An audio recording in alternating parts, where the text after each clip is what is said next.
Hello friends, in this lecture I am going to discuss about problem solving in closed system.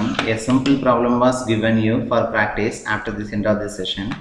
Let's we go to the problem.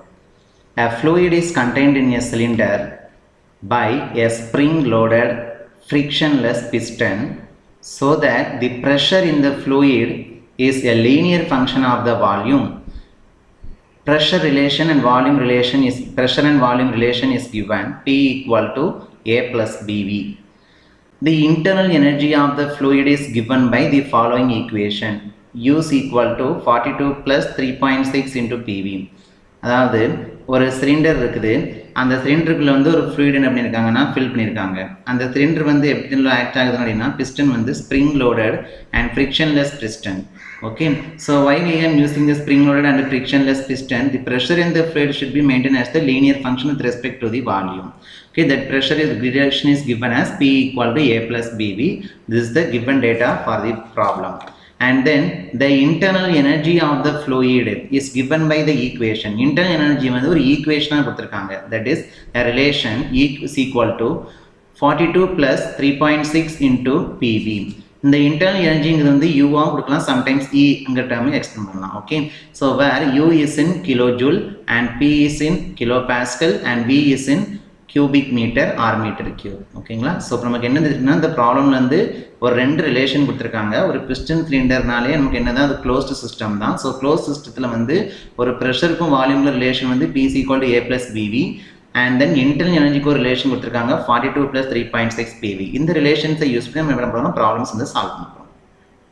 If the fluid changes from an initial state of 190 kilopascal 0.035 meter cube to a final state of 420 kilopascal 0.07 meter cube.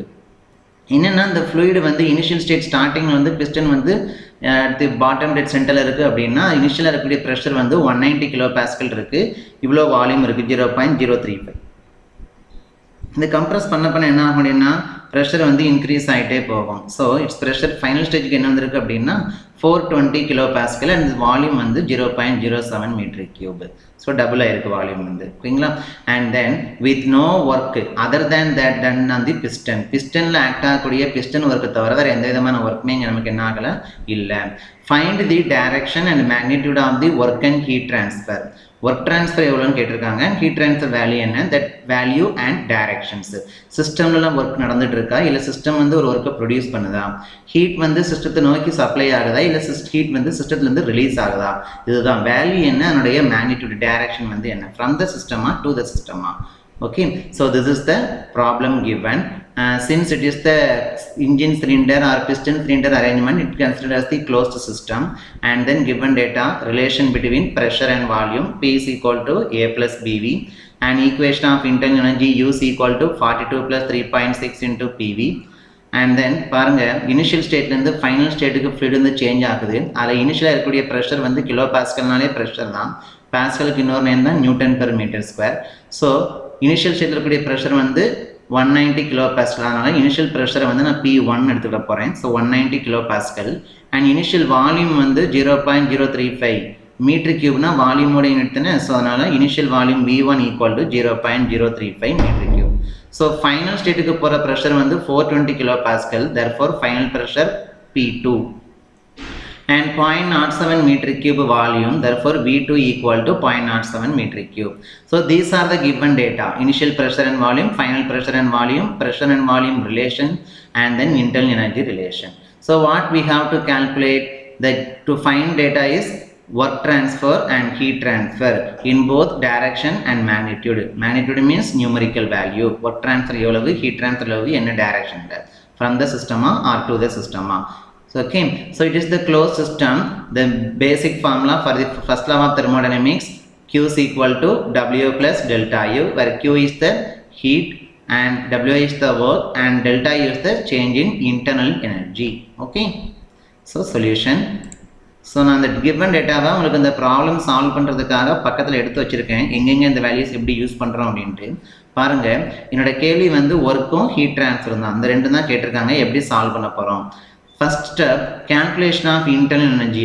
Basic formula சொன்னேன் first law of thermodynamics, Q is equal to W plus delta U for a cycle.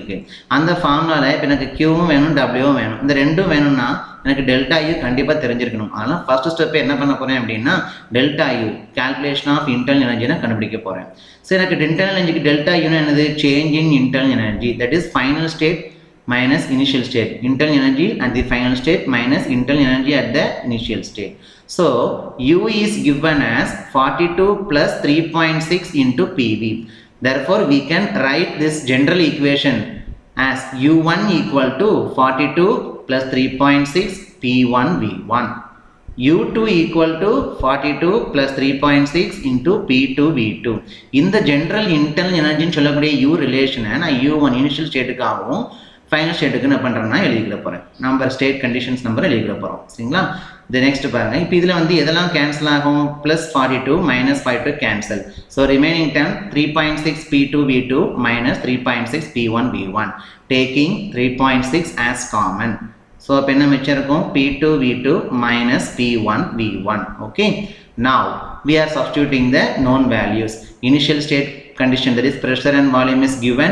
Also final pressure and final volume is also given. So substitute the values. Known value 3.6 into P2 value, it should be substituted in the 420 kilopascal or 4.2 into 10 power 2. The point na 4.2 na into 10 power 2 இருக்கும். Already இங்க கிலோக்கு meaning வந்து 10 power 3. சரிங்களா? 420 நான் 4.2 ன்னு வச்சேன் அப்படின்னா என்ன ஆகும்? அந்த பாயிண்ட்டுக்கு அப்புறம் 2 டிஜிட் இருக்கு. So into 10 power 2. கிலோக்கு மீனிங் வந்து 10 power 3. So 10 power 2 into 10 power 3 10 power 5. நான் வந்து பார்ல அப்ளை பண்றோம். Okay. Into V2 volume 0.07. Similarly P1 V1. So இந்த வேல்யூ நான் மல்டிப்ளை பண்ணி போடும்போது என்ன கிடைக்கும் பாருங்க?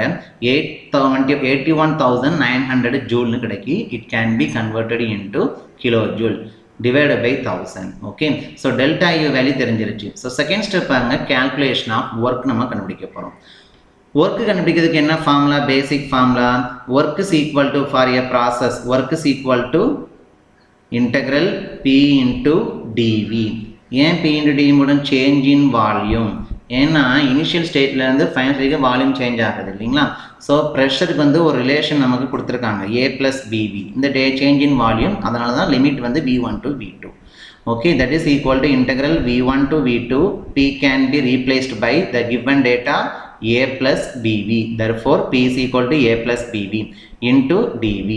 இன்டகிரேஷன் பண்ண போறேன் பாருங்க. இந்த dv ரெண்டு பேருக்குமே காமனா கொடுத்துக்கலாம், மல்டிப்ளை பண்ணலாம். a into dv plus bv into dv.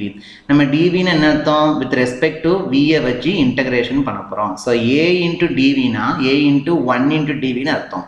1 with respect to v வச்சு இன்டகிரேஷன் பண்ணா என்ன கிடைக்கும்? v தான் கிடைக்கும். அதனால அந்த v க்கு நம்ம லிமிட் அப்ளை பண்ணனும், என்ன ஆகும்? v2 minus v1. therefore a into v2 minus v1 plus second time என்ன இருந்திருக்கும்? BV into DV இருக்கும். V வந்து நம்ம இன்டகிரேட் பண்ண போறோம். இங்க ஒண்ணுமே இல்ல, கான்ஸ்டன்ட் 1 இருந்தனால V ன்னு போட்டு V2 minus V1 limit apply பண்ணோம்.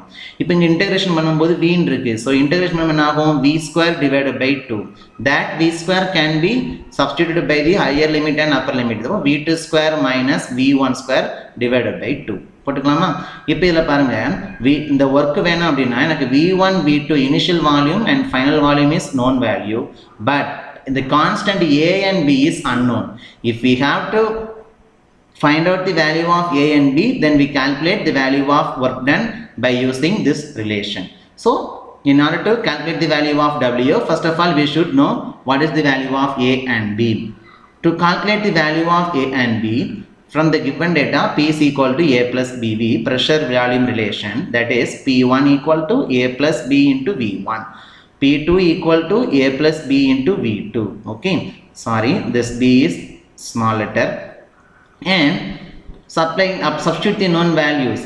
P1 equal to 190 kilopascal and V1 equal to 0.035 meter cube, A and B. Okay, and similarly second state la ulla pressure and volume relation apply பண்ணிருக்கேன். So this is the mathematical expression and 2 equations தான் இருக்குது. இதில் நம்ம என்ன பண்ணுறோம், ரெண்டையுமே subtract பண்ணுறோம். Subtract பண்ணும்போது ஏவும் கேன்சல் ஆயிரும். ஸோ மிச்சம் மல்டிப்ளை பண்ணி போடும்போது என்ன கிடச்சிருக்கும் அப்படின்னா லெஃப்ட் ஹேண்ட் சைடு வந்து வேல்யூ 230 ஈக்குவல் டு இதை ரீஅரேஞ்ச் பண்ணும்போது 0. சப்ட்ராக்ட் பண்ணும்போது 0.035 டி. ஓகேங்களா, அதாவது இங்கே 420 - 119 இருக்கும். இது 0.07 b - 0.035 பின்னு இருக்கும்போது 0.035 பின்னு வந்திருக்கு. இதுல இருந்து b என்ன கிடைச்சிருக்கு நமக்கு answer, that is 230 divided by 0.05. இது 6571 kilonewton by meter power 5. ஏன் மீட்டர் பவர் 5 போடுறோங்கிறது தெரியணும். ஏன் அப்படின்னா நியூட்டன் பெர் மீட்டர் பவர் 5 போடுறோம் அப்படின்னா இங்கே 230 இது என்னது நமக்கு வேல்யூ வந்து லெஃப்ட் ஹேண்ட் சைடு இருக்கக்கூடியது ப்ரெஷர். அதில் என்ன போடுறோம்னா கிலோ நியூட்டன் பெர் மீட்டர் ஸ்கொயரில் போட்டிருப்போம். டிவைடட் பை 0.035 என்னது volume. So divided by metre cube. அதனால தான் கிலோ நியூட்டன் பெர் மீட்டர் ஸ்கொயருங்கிறது இன்ட்டு மீட்டர் கியூப் ஆகும் போது kilo newton by metre power 5 இருக்குது. இப்போ இந்த பி வேல்யூ நோன் வேல்யூவாக இருக்குப்பா. இந்த வேல்யூ என்ன பண்ணுறோன்னா இங்கே ஏதாவது ஒரு ரிலேஷனில் அப்ளை பண்ணி ஏ வேல்யூ என்னன்னு பார்க்கும்போது -40 kilo newton per metre square. ஏன்னா வால்யூமால் மல்டிப்ளை பண்ணும்போது kilo newton by metre power 5ங்கிறதுல ஒரு மீட்டர் கியூப் போகும், கேன்சல் ஆயிரும். ரிமைனிங் வந்து இருக்கும் மைனஸ்ன்னு எடுத்துக்கலாம். சரிங்களா, இப்போ நமக்கு ஏ வேல்யூ கிடைச்சிருச்சு, பி வேல்யூ கிடைச்சிருச்சு. நான் அந்த மெயின் ஈக்குவேஷனில் சப்ஸ்டியூட் பண்ணுறேன். அப்போ என்ன ஆகும் பாருங்கள், இது மெயின் ஈக்குவேஷன் டேட்டாவே சப்ஸ்டியூட் பண்ணலாம். இல்லை அப்படின்னா என்ன பண்ணியிருக்கான் பாருங்கள், இந்த ரெண்டுலேயுமே வந்து காமன் எடுக்கலாம். இது பண்ணணும்னு அவசியம் இல்லை, பண்ணாலுமே பண்ணலாம். என்ன பண்ணலாம் பாருங்கள், இப்போ இந்த a² - b² இருக்குது. a² - b² = a + b into a - b. அதாவது v2 - v1 into v2 + v1 இருக்கும். ஆல்ரெடி ஒரு v2 - v1 இருக்கு. நான் இங்கே ஒரு v2 - v1 வரும் அப்படின்னா காமன் எடுத்துக்க போகிறேன். ஸோ ரிமைனிங் என்ன இருக்கும், இதோட சேர்ந்துருக்கூடிய v1 + v2 இருக்குன்னா a + b into a - b தானே a² - b². அதில் a - b காமன் எடுத்தாச்சு. இங்கே ஒரு v2 - v1 இருக்குது. இங்கே அதில் டேட்டாமே காமன் எடுத்துட்டோம் அப்படின்னா remaining a + b into v2 + v2. உங்களுக்கு இது கஷ்டமாக இருக்குது அப்படின்னா நீங்கள் இதிலேயே டேரெக்டாகவே கூட வேல்யூஸ் வந்து சப்ஸ்டியூட் பண்ணிக்கலாம். சரிங்களா, சப்ஸ்டியூட் பண்ணீங்க அப்படின்னா வரக்கூடிய ஆன்சர் என்ன வரும் பாருங்கள், 10.67 kJ. வேல்யூ சப்ஸ்டியூஷன் எதுவும் டவுட் இருக்குது அப்படின்னா கமெண்ட் பண்ணுங்கள், நான் உங்களுக்கு வந்து எக்ஸ்பிளைன் பண்ணுறேன். ஓகே, தென் ஸ்டெப் 3. எனக்கு வந்து ஃபஸ்ட்டு கேல்குலேஷன் ஆஃப் ஒர்க் கிடச்சிருச்சு. இந்த ரிலேஷனில் யூஸ் பண்ண முடியறதுக்கு ஏவும் பி இல்லாமல் இருந்துச்சு. அவங்க கொடுத்துருக்க எக்ஸ்பிரஷனை வச்சு என்ன பண்ணால் ஏபி கண்டுபிடிச்சி டேட்டாவே டபிள்யூ கண்டுபிடிச்சிக்கலாம். ஓகே, யூனிட் ரொம்ப முக்கியம்ப்பா. யூனிட்டில் எதுவும் டவுட்னாலும் கேளுங்க. Then last step calculation of heat. So work transfer கண்டுபிடிச்சாச்சு. தென் ஹீட் ட்ரான்ஸ்ஃபர் பார்க்க போகிறோம். By first law of thermodynamics for a close cycle system and Q is equal to W plus delta U. Q தான் known value. W and delta U is the change in internal energy. From the first step, its value is 81.9 kilojoule plus W, its value is 10.67 kilojoule. ஒன்று ரெண்டு வேலையுமே ஜூலில் apply பண்ணணும், இல்லைனா ரெண்டு வேலையுமே kilo ஜூலில் apply பண்ணணும். ஒன்று ஜூல்லையும் ஒன்று கிலோ ஜூல்லையும் அப்ளை பண்ணிங்கன்னா ஆன்சர் வந்து தப்பாக தான் வரும். சரிங்களா, அதான் நம்ம இந்த ஃபஸ்ட்டில் வந்து கிலோ ஜூலில் கன்வெர்ட் பண்ணியிருந்தேன் வர ஆன்சரை வந்து. ஏன்னா இதுவும் கிலோ ஜூலில் இருக்குது, இதுவும் கிலோ ஜூலில் இருக்குது. அப்போ யூனிட் வந்து வரக்கூடிய ஆன்சருக்கு என்ன வரும்னா 92.57 கிலோ ஜூல். ஸோ எனக்கு என்ன கொஸ்டின் கேட்டிருந்தாங்க, ஒர்க் டன் என்ன, ஹீட் ட்ரான்ஸ்ஃபர் என்ன, அதனுடைய மேக்னிடியூட் அண்ட் டைரக்ஷன் இல்லைங்களா. ஸோ மேக்னிடியூடுங்க என்னது வேல்யூ, ஒர்க் டனுடைய வேல்யூ வந்து 10.67 kilo joule, heat transfer value வந்து 92.57 கிலோஜூல். டைரக்ஷன் எப்படி சொல்றது, வெக்டார் டைரக்ஷன் எப்படி சொல்றது, பாசிட்டிவா வந்துச்சு அப்படின்னா ஒர்க் டன் வந்து produced by the system, value வந்து பாசிட்டிவ் தான் வந்திருக்கு. So work done by the system, system தான் ஒர்க்கை ப்ரொடியூஸ் பண்ணியிருக்கு. இதே இது உங்களுக்கு W வேல்யூ வந்து நெகட்டிவா வந்துச்சு அப்படின்னா we are supplying work done towards the system, work input கொடுத்துருக்கோன்னு அர்த்தம். ஓகேங்களா. Similarly for heat transfer 92.57 positive answer. பாசிட்டிவா வந்ததுனால we are giving heat supply. If it is the heat rejection, it gives the negative sign, it indicates negative sign. Okay, so this is the simple problem for a closed system. If you have any doubts and comment me, I will clarify you. Okay, இதே model problem use பண்ணி நீங்கள் என்ன பண்ணணும்னா, இப்போ இந்த ஒரு problem உங்களுக்கு homework கொடுத்துருக்கேன். இந்த ப்ராப்ளம் இந்த வீடியோஸ் பார்த்துட்டு கண்டிப்பாக நீங்கள் என்ன பண்ணுங்கள், இந்த சேம் மாடல் ப்ராப்ளம் வந்து சால்வ் பண்ணி பாருங்கள். உங்களுக்கு இப்போவே நீங்கள் வீடியோ பார்த்து உடனே நீங்கள் சால்வ் பண்ணி பார்த்தா தான் என்ன டவுட் வருதுங்கிறது உங்களுக்கு தெரியும். அப்போ இந்த ப்ராப்ளமுக்கும் ஹோம்ஒர்க் ப்ராப்ளமுக்கும் என்ன, ப்ராக்டிஸ் ப்ராப்ளமுக்கும் என்ன டிஃப்ரென்ஸ் இருக்குது, என்ன வேரியேஷன்ஸ் இருக்குது, ஜஸ்ட் வேர்டிங்ஸ் தான் வேரியேஷன்ஸ், இது எல்லாமே சேம் ப்ரொசீஜர் தான். Okay, so this is your practice problem question you have to solve. If you have any doubt, please comment me. So thank you for watching this video. Thank you. We see in the next lecture.